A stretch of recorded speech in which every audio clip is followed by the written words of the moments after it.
Let's see. We'll try to hit on some. And we're not going to have a lot of time, but just to kind of hit on some high points of what you teach. Sure. Maybe if we could have your enlightened view of the world today. Okay. Because I don't know if we're just better informed. Yeah. We have CNN, we have satellites, we see everything. Yeah. Or has the world always been like that, but we're just more immediate in seeing all of the influences. Right. And what it might take for the world to kind of straighten up a little bit. And I know that this is going to be purely your answer, just, from you. I tend to think that it's going to have to be some kind of cosmic beam is going to have to come down and make people not want to shoot people anymore, make people really get a little tired of war and to get really tired of not wanting to bring a handgun into school and go, well, my book bag's kind of heavy with books. Maybe I'll leave the gun at home. I always think it's going to have to be something divine. Yeah, that's what I was thinking also, honey, but, Oh, good. Well, just whatever. I'm going to ask that question. I must say, in a way, it's to have this interview. It's to give people who are listening something they can kind of grab onto, because this is going to be very different for a lot of people to hear from someone like yourself. Right. And I really want to roll this, so I want it to be pertinent. Also, she may come back into town at some point and have a wider lecture, so that people will know this is just a taste. We can talk about the fact that you were here, but this is going to air on the 28th. I'm making a cassette that someone can take with them if they like. And it's got the date and the time. Okay, great. And we'll talk in terms of, you were here, you may come back, early next year? Well, she does a world tour.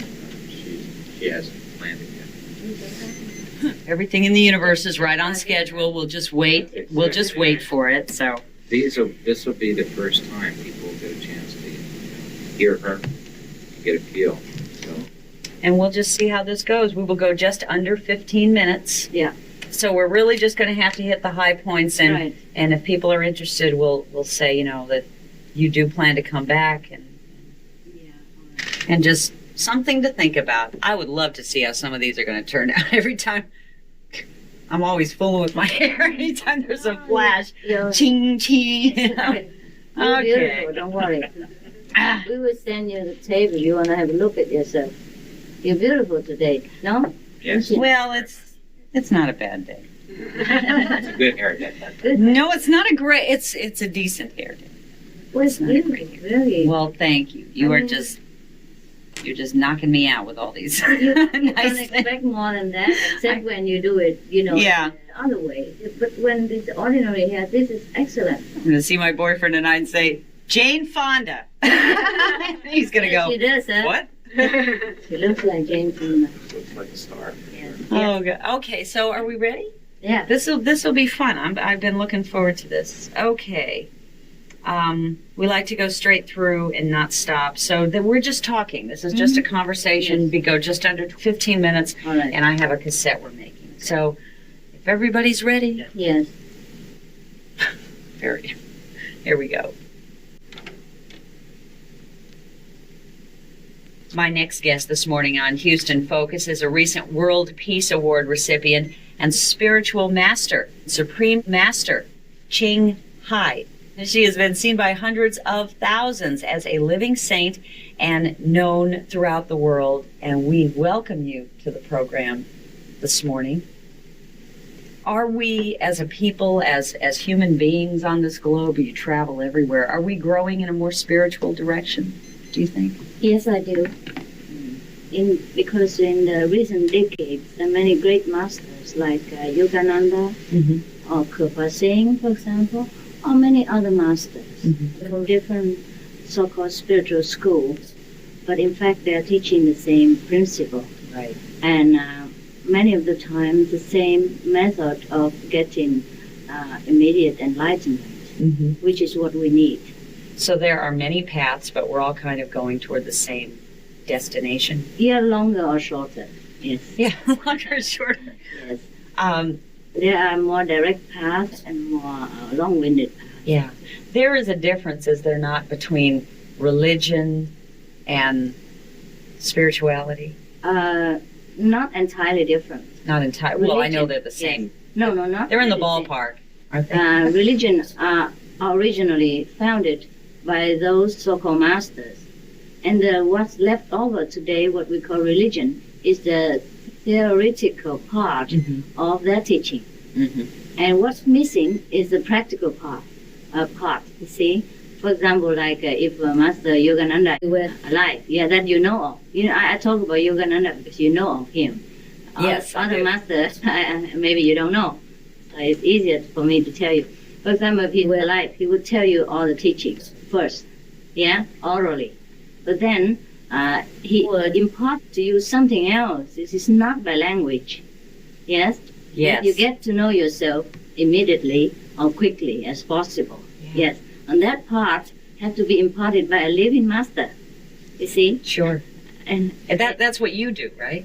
Well, You're a living master. I guess that's what people call me. Okay. Do you see yourself that way? Well, I do what is good for people. Okay. And what's beneficial to them.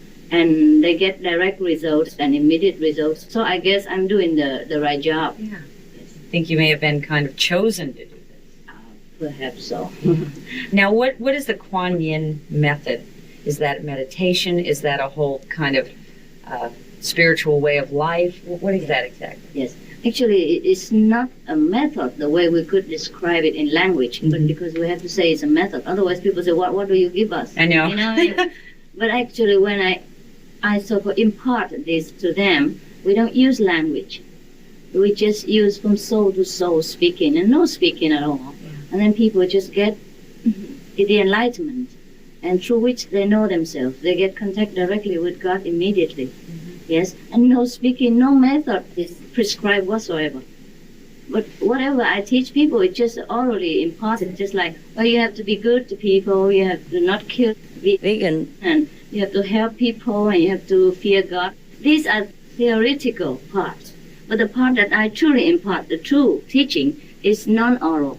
It's non-language. Yeah, that is the Kuan method. We here in this country, you're probably familiar with a lot of our different faiths and that, and we seem to get everything from word of mouth and traditional ceremony and things of this nature. Yeah. And are we missing out on something by not kind of, going from within to Yes, we do. We do. Ceremony, theoretical lessons are all part of this truth seeking. Yes, but we have to know the truth. Apart from all these ceremonies, ceremony or theoretical speaking, just to remind us to find that essential one, which is nonverbal. Right. Which we have only to know, to realize, but you can't describe. And after you know that, you're the happiest person. Because it seems like it's so difficult to find a way where people can just sit and be quiet.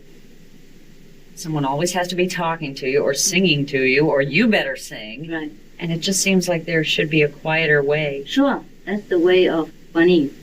Yes, because we always talk to God and we don't listen.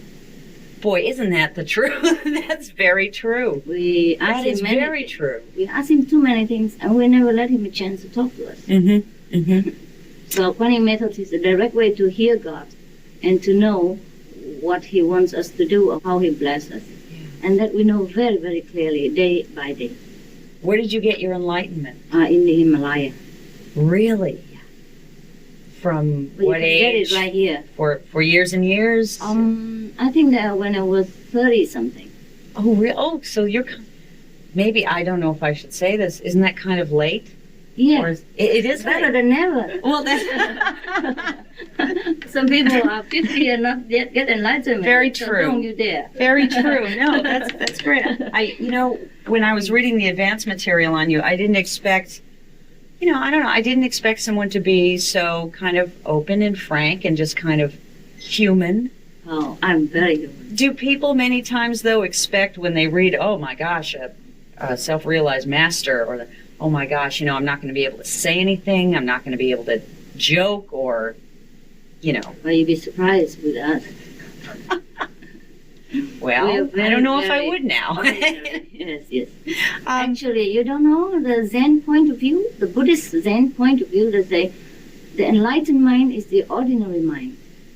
The more you enlighten, the more ordinary you become. I mean, the more human, the more just simple. Just be yourself. Is that called a paradox? Is that one of the great Yes, paradoxes? paradoxical. Yes. But it's the truth, though. It's the truth. I realize it now.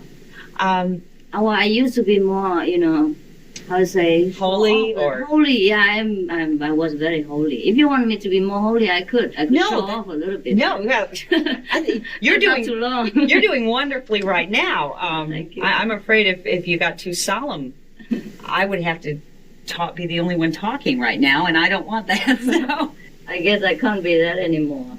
I used to be that. Uh-huh. Yeah. But then what? Do you become comfortable within yourself Yes. with the? You just know what you are, and then what you are is okay. Most people don't accept themselves. That's why. they Oh, have I trouble. know. How can we get over that? Get enlightenment and just accept yourself. Know that you're all right. When you say get enlightenment, that sounds. Hey, get enlightenment. Go to the store and get enlightenment. But I mean, You go to a master, Yeah. who already knows. Now they're not in the yellow pages, though. No.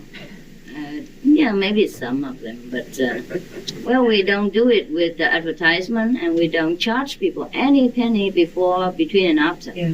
Do you think that if one is called to begin a certain path, that I have found this to be true, that many times people are put before you. Mm. You will come in contact with people who you think, this is funny because I was just thinking about this the other day, and look, I am meeting, Right. Supreme Master Ching Hai right Yeah. now, and so by golly, Yeah. maybe I should talk to this woman. Yeah. Does it work like that sometimes? See, I tend to think it does. Right, it's God's arrangement. That's what people say. When a disciple is ready, the master appears. Yes. So the enlightenment comes when you sincerely want it. It's not the master will give it to you. It's because you have it within yourself. The master only helps you to open it, to show it to you that you already are enlightened, you are great, but you have to take time to get to know your greatness. And the master will guide you step by step to your own greatness. Now, don't we have a lot of problem? I think we've already established that we talk to God more than we listen to Him. Right. And don't you kind of have to have some patience at first just to get comfortable into that? Right. Sure, mode? sure.